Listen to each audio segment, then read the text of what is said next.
India is the first country in the world to land a spacecraft near the moon's south pole, a moment of history for the country. It was a tense final 6 minutes as it descended onto the lunar surface. Let's show you the moment. First of all, let's take you inside the control room just before landing. Remember, this was an uncrewed spacecraft, so no one on board, everything controlled from here in the control room. And just to explain what we're going to see, Prime Minister Narendra Modi wasn't there, so he was being beamed in on a screen to watch. Also on the screen was a graphic, computer-generated representation of the lander as it descended. Right, let's now take a moment that happened.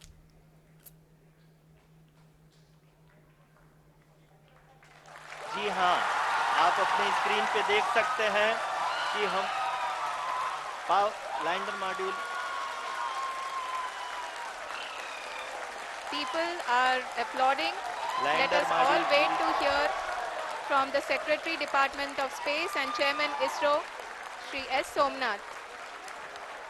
So you can see the cheers, the celebrations. Landing on that part of the moon is no easy task. And you can see there Narendra Modi very happy waving that flag. Let's hear what he said.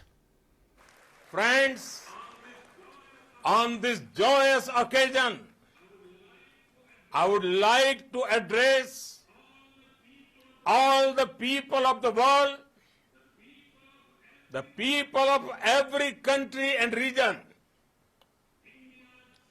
India's successful moon mission is not just India's alone. This is a year in which the world is witnessing India's G20 presidency.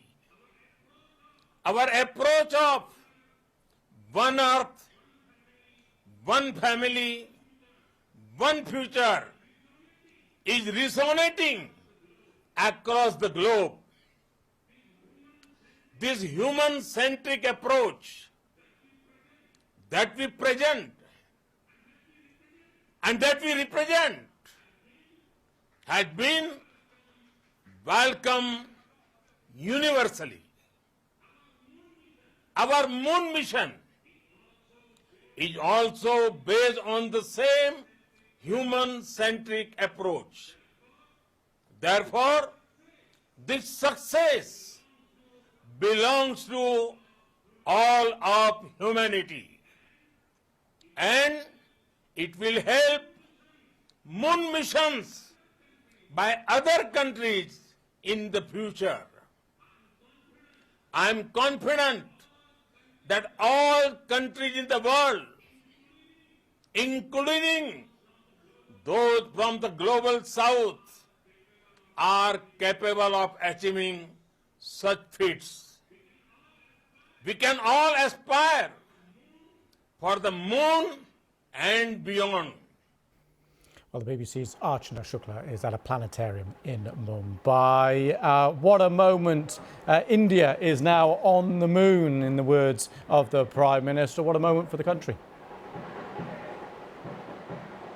It's certainly a very proud moment for people here in India as the country created history to be the first one to land on the south pole of the moon and contribute to the global space research with such important aspects. And, this is important and there were scenes of jubilation, people chanting patriotic slogans, hugging, distributing sweets, because it's a moment of joy and a moment of pride for everybody around. It also brings India up on the ladder to be part of the elite club of just 4 countries to have made a soft landing on the moon, and also gives it a credible approach and a credible push to the cost-competitive space engineering that India has been doing. After the failure in 2019, it was really an important attempt by India to position itself.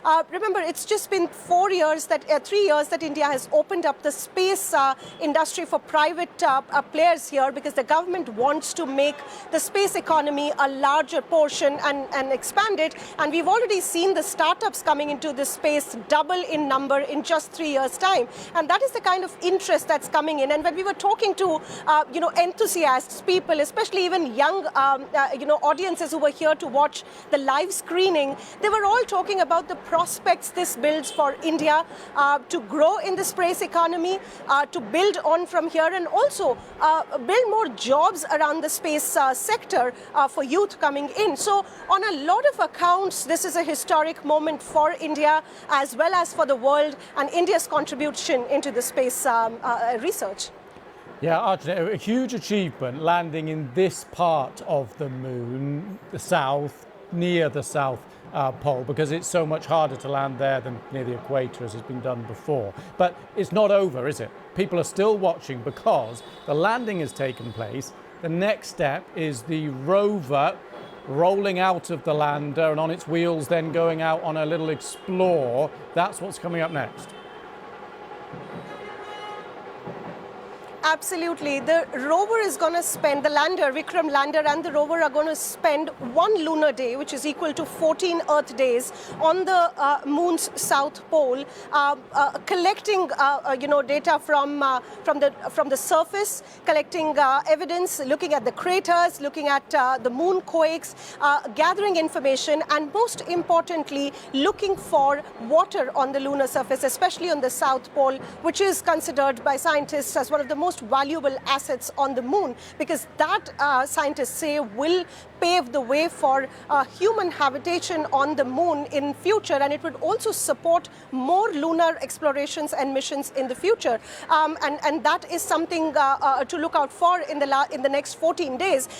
One thing that ISRO pointed out, they said that the last mission in 2019 was focused on success, and this mission was focused on failure. So it was a failure-oriented mission, which means they had built in for all the failures that could come, and that has added to the success. And this is also what will support the exploration in the next 14 days with the payloads, with the scientific instruments that are on Vikram lander that would be collecting material and matter and data, not only for the world, not only for India, but for the world when it comes to lunar explorations. Archana, great stuff. Thank you very much for that. Let's speak now to Dr. Raji Rajagopalan, the Director of the Centre for Security, Strategy and Technology at the Observer Research Foundation in Delhi, which is a think tank. Thank you very much for coming on the programme.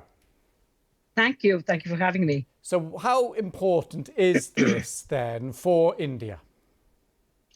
This is, of course, an important moment for India. It's a matter of pride, as was mentioned, but it's also a demonstration of the growing sophistication, growing maturity of India's space program.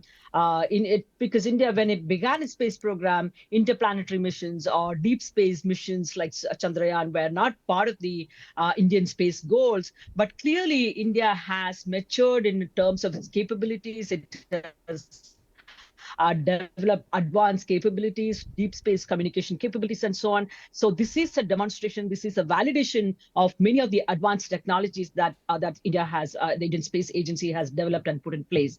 And because these are still very complex missions, very challenging in terms of, you could go, things could go wrong at the very last minute, as was seen in the case of just a few days ago, the Russian mission, Lunar 25, or even in 2019, what happened to India's Chandrayaan 2 mission, or even a few days prior to that, you had an Israeli firm that was undertaking a similar mission, again crash landed.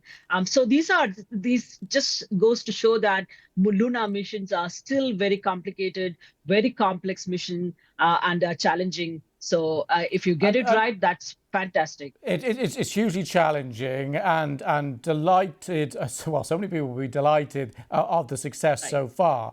I just want to talk to you about the cost, because of course it's a lot of money, all these things are, but actually, relatively speaking, India has not spent a great deal of money on this. Is that significant?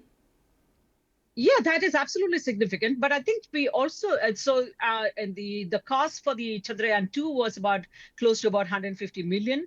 And if we were to compare with other similar missions that are undertaken, India's missions have always been very, very cost effective, 1/5 or 1/10 of other such missions. But India's missions are also at this point of time more of a technology demonstrator and not a large scientific mission that many of the other advanced space players may be doing. Nevertheless, India's attempt is at not replicating what others have done, but complementing to what others have done. So in a sense, we are not landing. India decided to do a soft landing on the southern pole of the moon. Again, is a decision that is taken by because we want to expand the humanity's understanding of the lunar surface in terms of the sort of study of the rocks, study of the chemical components, the elements in the lunar surface, and of course the water ice on the moon. I think that's been an area of curiosity to a large number of folks in the scientific community across the world, not just to the Indian scientific community or the ISRO. So I think these are things that are going to be done, but I think it does have also some spin-off benefits in terms of even in the financial terms when you look at it, because when India undertook the Chandrayaan mission, first one in 2008, or when it did the Mangalyaan, the Mars mission in 2013, 2014, again, it highlighted India's space program, that it's a cost-effective space program, but Yeah. capable of undertaking complex missions. Yeah. So I think India has established, therefore, as a credible space power in that sense. Dr. Rajagopalan, thank you very much for coming on the programme. Thank you. Thank you. Thank you for having me. I'll just give you a heads up about exactly what does happen next. I was talking about that rover, smaller vehicle, which is inside the aircraft that landed. That, once the dust has settled, I think quite literally around the landing site, a couple of hours breathing space, then they're going to try and deploy that rover across the moon's surface. As and when that happens, of course, we will bring that to you.